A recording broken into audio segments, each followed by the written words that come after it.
This week's Motto Minute is all about words. Obviously, as teachers, words are powerful. So we want to master the words that work and avoid the words that are not as effective. For instance, in this case, we're going to talk about the use of the word don't. What does don't teach? When I say to a student, don't drop your hands, or don't stand still, or don't push your punch, what have I taught the student? Really nothing. I've not told them what to do. I've only told them what not to do. So the word don't fails because it only tells the student what not to do rather than what to do. So rather than use the word don't, let's replace that with rather, or another kind of bridge, because rather works as a bridge between what not to do and what to do. For instance, rather than dropping your hands, keep them up like this. That's a far better lesson to teach your student.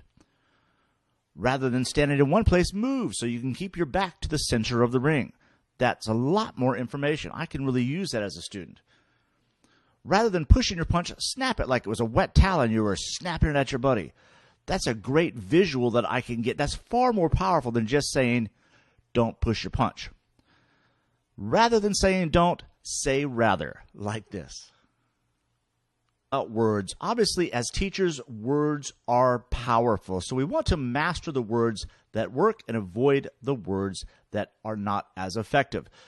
For instance, in this case, we're going to talk about the use of the word don't.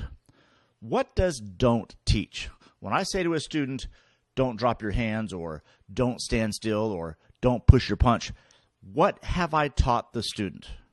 Really nothing. I've not told them what to do. I've only told them what not to do. So the word don't fails because it only tells the student what not to do rather than what to do. So rather than use the word don't, let's replace that with rather, or another kind of bridge, because rather works as a bridge between what not to do and what to do. For instance, rather than dropping your hands, keep them up like this. That's a far better lesson to teach your student. Rather than standing in one place, move so you can keep your back to the center of the ring. That's a lot more information. I can really use that as a student. Rather than pushing your punch, snap it like it was a wet towel and you were snapping it at your buddy. That's a great visual that I can get. That's far more powerful than just saying, don't push your punch. Rather than saying don't, say rather, like this.